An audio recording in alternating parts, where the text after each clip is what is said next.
Alright, what's up y'all? This is my first ever, story time. I was bored at work and I was like, let me write this stuff up because actually this is a good story. This is about the time I had to sneak one of my boys out the hospital. We were wild kids. This was around the end of my final year of high school. So I'm gonna give my boys 2 anonymous names, obviously, because I cannot say who it is because we will be in very big shit. But so I'm gonna call one of these guys Teddy and the other one's name, I'm gonna call him man like Gregory, man like Greg, something like that. Alright, so it's your average Thursday or Friday night. I'm not sure what night it was because at that point we were going out every day. So I hit up my boy Greg and I'm like, yo, what's the plan? Chat, what's the motive? Where the girls at? Alright, obviously Greg don't know because I'm the one that bring the girls. So since my boy Greg was a troublemaker, he had to come up with some sort of spin as to why his parents would let him go out. And he tells his parents that we're going to a news camp. We're just gonna go have dinner and whatever. Because we just finished high school, so we should be celebrating a little bit. But obviously we just wanted to go out and party. Yeah, so I pick him up and we go to the first destination, which is like we was actually just picking up 2 girls that needed a little bit more time. So we just went there and started like pre-ing. We had like pre drinks because we were on our way to pre-drinks at my boy's house. My other boy, yeah, he lives closer to the club. So yeah, we go to my one boy's house. We're chilling, everyone's vibing, we're all having a good time. Having drinks. The drinks are flowing heavily. Like, so these twins that live around the corner from me call me and they're like, oh yo, what are you doing? Let's chill. I was like, I bet. I go pick them up and they have like 3 liters of wine. So you can imagine we were already getting waves, so we got even more waves. So we like I pick these 2 girls up, yeah, and we go back to my boy's house. Now it's me, them 2, and my boy Greg, and we are getting wavy. I'm telling you, like, it's out of hand. We were in the I was 17, my boys are 18, these girls are 19, 20, whatever. So we're all like just getting lit, like, it's end of high school, you're having a great time, like you have no worries. It's a holiday. So we go back to the house, we continue drinking, and everyone's like, alright, cool guys, this is enough, a house and pre-drink chill, let's hit the club, So we go to Chill Out, which is now Keg and Bull, and we do our usual shenanigans. We go start a boot party. Our one boy with the loudest sound system, you already know who I'm talking about, Mr. DJ himself. He parks his car, reverse park, because he's not a cunt. Thank you.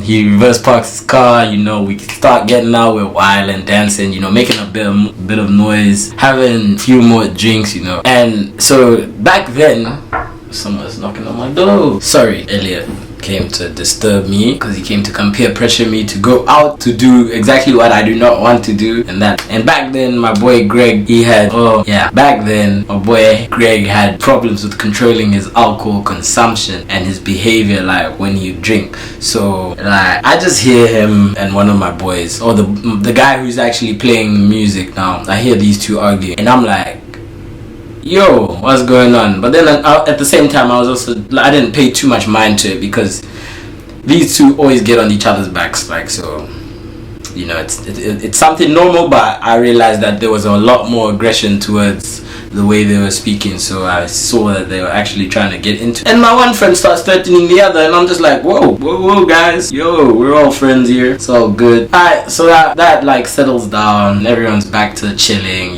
and like all I remember, because at the same time, like I said, we were very waved. Like I remember taking shots with my friend, and then I hear like the sauce was in me, like I was waved, I was lit, like bruh, somebody called the ambulance, I was gone. So this guy, yeah, I hear him arguing again, like what is going on in my head? Now this guy's arguing, my boy Greg, he's arguing with the girls that we came with, or one of the girls that we came with, and I'm over here like, I'm just mad, I'm angry, I'm like, this nigga, you're so dumb, this guy, because if you piss off one of the girls that you're out with, they all gonna want to go home. So I'm just like, the fuck are you doing, bro? Alright, so my cooked ass here, I'm over there standing and I'm just trying to think quick, like, yo, how am I gonna defuse the situation? So like I'm alright, cool. Then they start getting all up in each other's faces and screaming and yelling, and this girl, yeah, she starts like she's yelling at him about like, oh, like what just happened? I don't know what the fuck they were even arguing about. And like this guy, my boy Greg, he's like 6'6'1", big black male, Like this nigga look like he looks like a thug. Now he's here arguing with like a 5'4" colored girl, you know, like the height difference. It just looks funny. It just looks like a bad situation. So like I'm not trying to let this fight happen. So this girl starts slapping my boy Greg.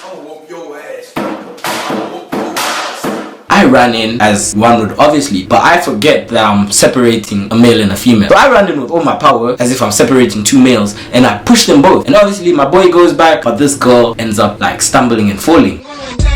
And now over here I'm just in my head like, oh, you fuck up. Now all the girls are gonna want to go home for sure. You are really dumb. I was just mad. Like at this point I'm just like, oh, fuck. Like now the shock hits me because I just pushed the girl over. Like my boy's over there on my right, he's waved, but like I'm just shook. Like the girl's on the ground, so I like start panicking because I didn't think I was gonna push her over. So I'm like, oh my god, I'm sorry. And my boy Greg, who has this habit of leaning or like hanging onto you, you know, you boys come, they're like, I love you so much. Yeah, he loves to do that. So he comes over and he does that to me, and I'm like, I'm not paying mind to it because I'm busy apologizing to this girl. I just pushed her over. Like I'm saying sorry. Next thing I know, like my feet are where my head was, or my feet were where my head was supposed to be. And I'm like, the fuck just happened? I'm on the ground. I'm like, what the hell just happened? I'm flabbergasted at this point. What the fuck? So I stand up and I realize what just happened. And I've got one of the shortest tempers, if you know me, especially when I'm intoxicated. My temper can legit flip the switch like Drake. I just flip the switch. So my temper hits the flip. Okay. I realized, put his arm around me, and for all of you that are Namibian, we use a term called chops. Chops me. There's no other way to describe this nigga chops me. So that's like, it's like basically swiping someone else's feet with your feet and you trip them. That's what a chops is. But we're standing on a slope, so I skid down. I stand up. Flip. Yeah, I stand up. I grab this nigga on his collar, yeah, and I pull his head down to like hip height, and I kick him because like I'm triggered. I'm hurt. Like I'm bleeding.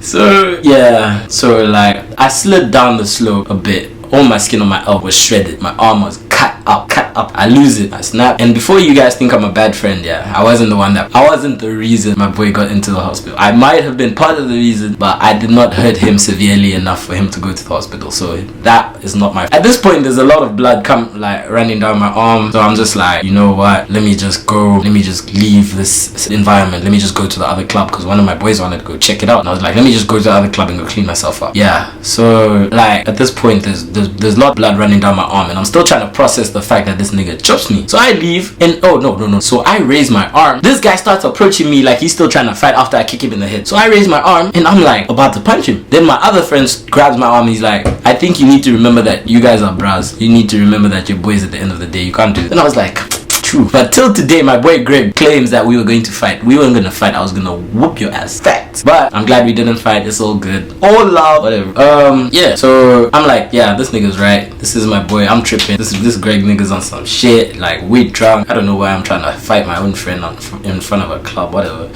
So I just leave. I'm like, I go to another club called London. I drive off with my boy, get the club. I get there, and like lots of people that I know obviously see me enter, and they're like, this guy's not greeting anyone. I walk straight to the toilet because my arm's bleeding, so I went to go clean myself up. So me and my boy are there cleaning myself up. Like I think someone saw me, and then they just went to go tell everyone that I got into a fight or whatever. So everyone's coming to me, they're like, oh, what's up, you good? Like everyone's trying to back up beef. I'm like, yo, there's no beef. These are friend domestics, like legit friend domestics, so it's all good. Alright, so all like while I'm outside explaining to these guys that I'm not in beef, I get another call from one of my other boys that's still with my boy Greg there at the club, and he's like, yo, Greg got into a fight with a group of colored guys, like, you know, he's knocked out. I'm like, so I'm just like, alright, cut this beef. I hop back into my car, we drive back, and we arrive on the scene just to see my boy laying shirtless in the street, no phone on him. Like he got his ass beaten. Like we thought he got his shit stolen as well. Apparently my one boy he basically took all his stuff and just kept it for him, because obviously an unconscious person with possessions is not the smartest thing. So like homeboy's laying on the ground, he's bleeding from his forehead, and like deep down I'm over here shitting myself because I didn't have a license, and my mom just texted me to bring her car home. This guy told his parents we're going news cafe, like going to eat. At this point we're all just like, oh, what the fuck. So now I'm like, what are we gonna do with my boy Greg? Because I need to take the car home. My mom's calling me, my mom's texting me, and then my boy's like, no, it's all good. He called the ambulance.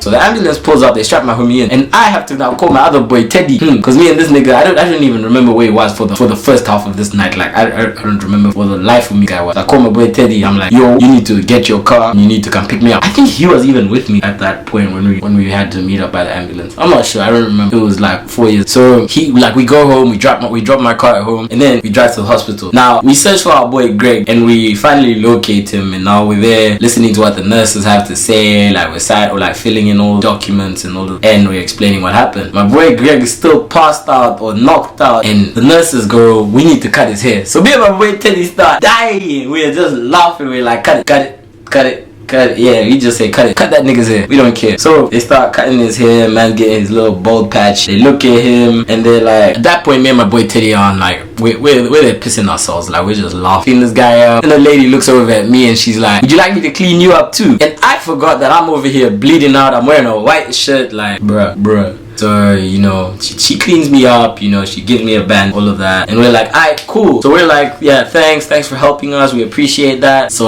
me and Teddy now try and start to move our boy Greg out so we can take him to the car. And the nurses are looking at us like,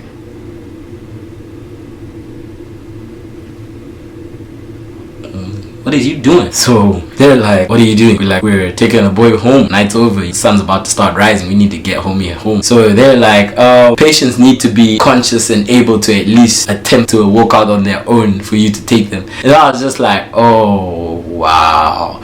So my world just starts to spin right now, because this man Gregory snuck out of his crib, and he was not even snuck out. This nigga told his mommy he was going to have dinner. So now what? Like, this nigga is not where he's supposed to be. It's like, it's about to be sunrise, his ass should have been home long time ago. So me and my boy Teddy, we go outside, we start plotting. We're like, alright, so what are we gonna do? And we came to the conclusion that one of us has to basically kidnap this guy while the other like waits and stays ready as a getaway. So we like slowly just start moving his bed around the room, because obviously like this is the late night ER, you know, there's so many people there, like it's a bit hectic as well. So we just wait for the perfect opportunity, wait for the security, go back into his sleep. Goes back into his sleep where the nurses are attending to other people. Perfect timing. I tell my boy Teddy, I'm like, go get the car, move the car and park it right in front of the door. This guy goes, he gets the car, I'm looking around, you know, like my heart's beating. I'm like, oh fuck, if we get caught we're getting shit, you know, it's just hectic. I see my boy Teddy pull up, the car stops there, everything just goes like, it was like a movie, like everything went silent. Start pushing this guy and running, push his bed out the fucking hospital. And then we get to the car, pull him, we throw him in the back. Yeah, you know, we jump in the car, we push the bed out the way, we're driving, we're escaping the hospital. Yeah, we did it. We get to the exit of the hospital. As we turn right, there are cops. The police, they are after me. All over the highway. At this point, I'm just like, fuck it. We really tried. We tried to get this guy out of here without getting in trouble, and at that point I don't think we even had licenses, so it was a whole lot of illegal going on. But right now we do have licenses. I do not condone any of this behavior. Always have a respectable and, you know, sober driver, and always have a licensed driver. Yeah. Don't drive when you're under the age. Obviously we did it, it's not good. We had to do a lot of wrong things to learn, be where we are right now. But yeah, I don't condone that behavior, but YOLO. Yeah, but at this point I'm just like, man, fuck it, we got this nigga out the hospital. That's the most could have done. Like, no, if the police pull us over, so the police let us go, they didn't stop our car. So I'm like, yes, I'm like, bro, we did it. Now we actually did it. Like, let's just let's get me home, get yourself to, and this nigga like home, get this guy into bed. So my boy Teddy takes Greg to his house, lets him crash there, obviously, because he's still out of it. So good. I wake up the next morning, I'm thinking everything's fine, you know, so good, over, we're home. We had one wild night, like, yo, we're gonna laugh about this later on today, like it's crazy. So we forget that in the hospital we put my boy Gregory's next of kin to be his cousin, and the hospital called his cousin in the morning and informed him that Gregory was in the hospital and he had been taken out, and we forgot to call his cousin to tell him that, like, all of this shit, because obviously we were all up in the mix. Like, we didn't have time to think about that. So he panicked because he just got a call from the hospital. Obviously, if you get a call from the hospital about one of your family members, you're gonna call the relevant people. So he calls my boy. He called my boy Gregory's mom, and he's like, yeah, Gregory's in the hospital. What? And I'm like, no, I'm chilling at my house, minding my business. My phone starts ringing. My boy Teddy calls me. He's like, yo, Gregory's mom's here in front of my house with all this niggas aunties, like they're here to pick him up, and it's just a shit show. And I was just like, in my head, I'm just like, oh, they don't make this a big deal, because like my friends, all my friends' parents are basically friends, or they speak. You know, one parent, if they hear some bad shit, or if they're not impressed with behavior, they just chat to all the parents, and then all our parents are not happy. Now, bitch, you know I ain't one to gossip, so you ain't hear this from me. Yeah, that's that. Fuck you, Gregory. You always put me in fucking dumbass situations, but I love you. Shout out my boy Teddy. If you know who these people are, it just makes sense as to who and why we were in this situation. But yeah, that's the time I snuck my boy out the hospital. Don't do it. Lots of parts of this story contain some bad stuff. I don't condone it. I did it. I don't condone it. But you know, it is the past. It was 4 years ago. I was in my final year of high school. I was young. What can I say? I don't know. This thing was at a poor angle and my lighting was whack, but thank you all for watching. She lied to my face and I know it. I let her on my heart and she just throw it. Too bad.